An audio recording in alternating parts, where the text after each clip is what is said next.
So I'm sorry it was late this morning, but I woke up early at like 7 and I thought that I had like an hour of Assassin's Creed left, but it turned out that I had like 3 or 4 hours of Assassin's Creed left. Are you sure it was 3 to 4 hours and not that it seemed like 3 to 4 hours? It may have been an illusion, I'm not sure. But I think, are we arranged in like from liking the game to disliking the game through here? Or? Perhaps. Let's discuss.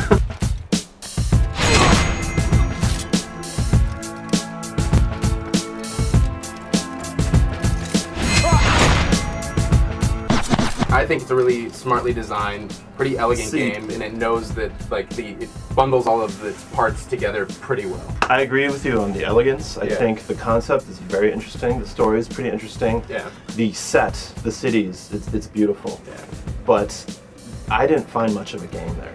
It's 3 cities, 3 different districts. Yeah. You're doing the same thing over and over and over again. So one of the games this year that I really thought that I wasn't going to like, that I think is really similar to this game in terms of its structure, is Crackdown. It's a game about like running around and basically exploring an environment and grabbing stupid orbs that are scattered around it. I agree with you. I totally see the Crackdown comparisons there. But the difference is that in Crackdown, the orbs, they did something. In Assassin's Creed, you have flags.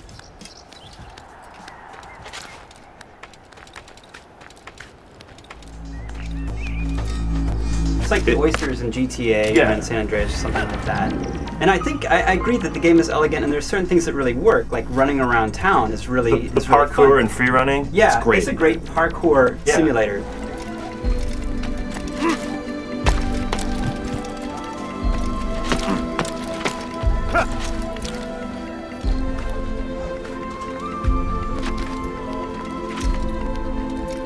Actually going through the cities, feeling like you're learning where things are, which I didn't think I would because they're so large.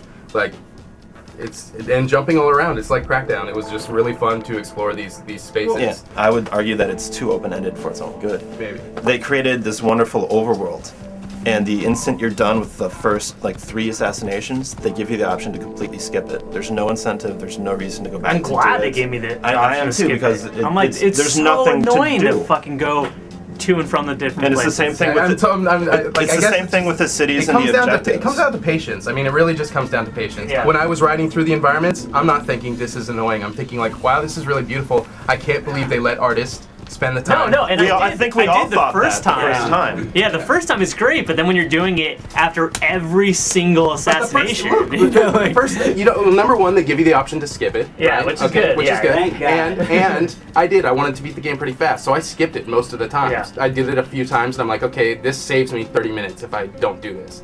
But I did like exploring all the little paths and killing off Templars. What I didn't like was the fact that they teased you with an indoor environment at the very beginning by putting you in that cave. Because I wanted more indoor environments, because the cities themselves, yeah, they look different, yeah, they have different buildings, yeah, they have different people, but they all play the same.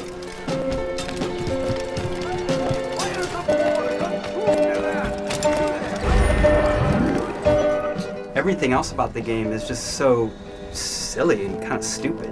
Like, you investigate these assassinations by finding towers to climb up and look around, and apparently by doing this you could see someone, half a mile away to go eavesdrop or pickpocket. The first time they actually showed me the actual investigation portions where you actually have to go pickpocket somebody or eavesdrop. And at first I'm like, oh, this is really cool. I like the idea of doing all these things. I grow tired of this. Look, I'll consider what he has to offer, but I doubt it'll change my mind. Now go on, get out of here.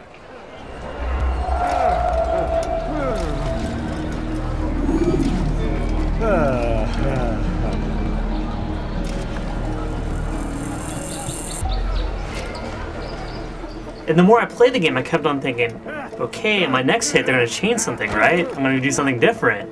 But they didn't. And it gets to the point where you're like, okay, this is all I do?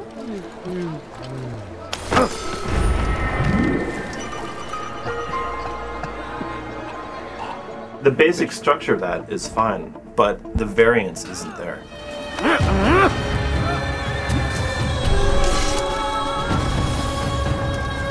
Is that the last of them? I hope so.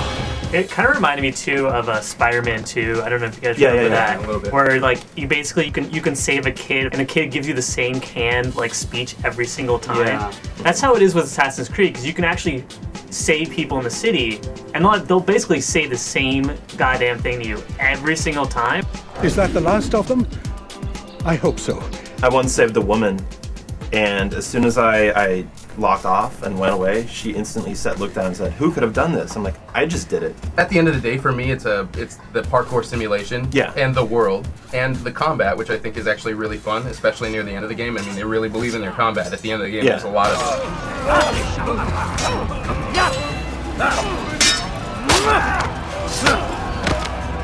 The controls are great. Yeah. They really got people might be worried about it, but the controls they're nailed. The action of the game is really good when you're moving, when you're riding, when you're free running. You're holding down buttons. It's really smart, and it's like your fingers aren't doing very much, so your eyes can focus on the screen and moving through the space.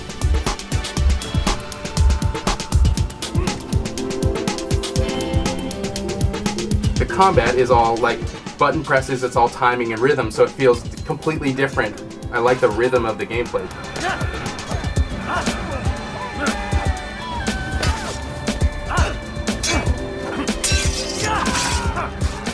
You know, I think a lot of people expect most games to have combat that's like God of War or like any other action game, but you know. It is a bit uneven at first. They do the Metroid thing, where they give you the first level and you have all your abilities and equipment. Then they take it away and slowly, piece by piece, give it back to you. And by the end, you get all your stuff back, and the enemies are actually more intelligent in what they do, and the combat gets better and better and better.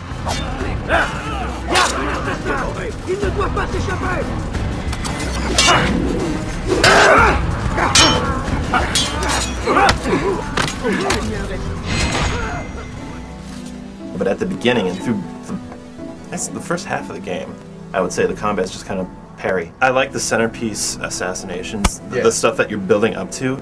That stuff's interesting. Yeah, they're great. The assassination portion was really awesome, and I really liked doing it, but there was a little bit too much of it. I guess at the point where I'm like, okay, I could have done 4 of those, and then done the actual present day stuff, and found out like what was going on in that world. And to me, that would have felt like a really complete game. Have you forgotten how to sit, Mr. Miles?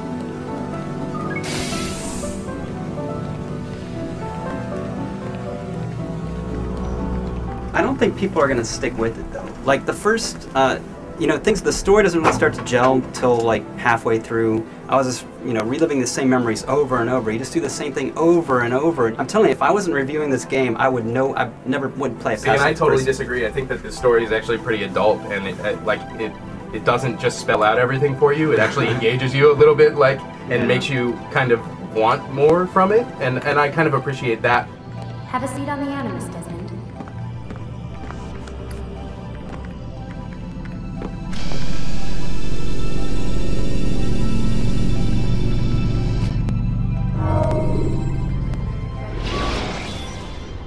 Doesn't make any buts about it being a simulation the whole time. I mean, there's a metaphor to this game, and it sticks to it through and through. I think the theme is just deja vu, because it's just like the same thing over and over. This game is basically, it wasn't built as a complete game. It was built with a sequel in mind, and I don't like that. I think that, is not good for a gamer, because by the end of the game, I'm like, that's it? Really? I think that it is a kind of complete story. Though it's set up for things that could happen in the future, you could stop now, and the message has been, the message is out there. What they wanted to say with the game has been said. It's hard to talk about it without spoiling it. I mean, people really need to play it. But anyway, like I say, if you're one of those dumb games as art people like me, I mean, it's definitely a pretty good example to look at, and they're definitely trying pretty hard. I just want to find out what's going on in the present day. That's what I want to figure out. And by the end of the game, they don't tell you. They're like, okay, you got to play the next game. I'm like, no, I want to play it now.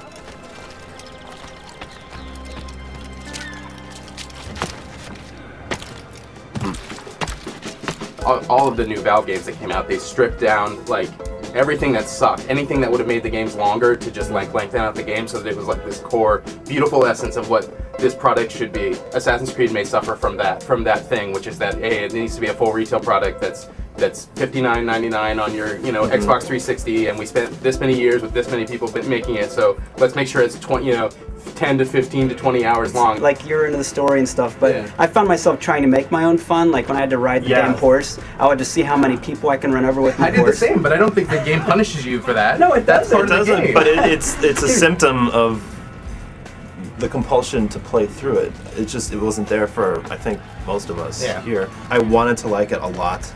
At the beginning I did, but then I started seeing other games in it. I saw Zelda for exploration and combat. I saw Prince of Persia for combat and acrobatics.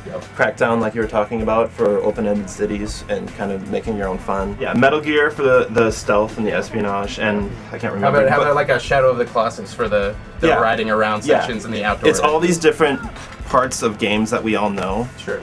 But it doesn't really do anything with them. I would argue that for me, the product of all of those parts coming together in a, like I say, a very elegantly designed package with a metaphor that like runs through the whole game. The fact that it wasn't some dumb Matrix thing, that it was all that future stuff was put in from the setup, so that it doesn't feel like a cheap trick. I think that people really got down on this game a couple months ago, and I don't know exactly why that happened. And I think that if you don't go in expecting too much, if you just let it be what it is, I think it's a really nice experience. I think it's going to be a very polarizing game. I can't wait for the next game, the game that they should have in the first game, which is when you find out what the hell happens in the fucking future. You guys tell me what happens, because I don't want to play it anymore.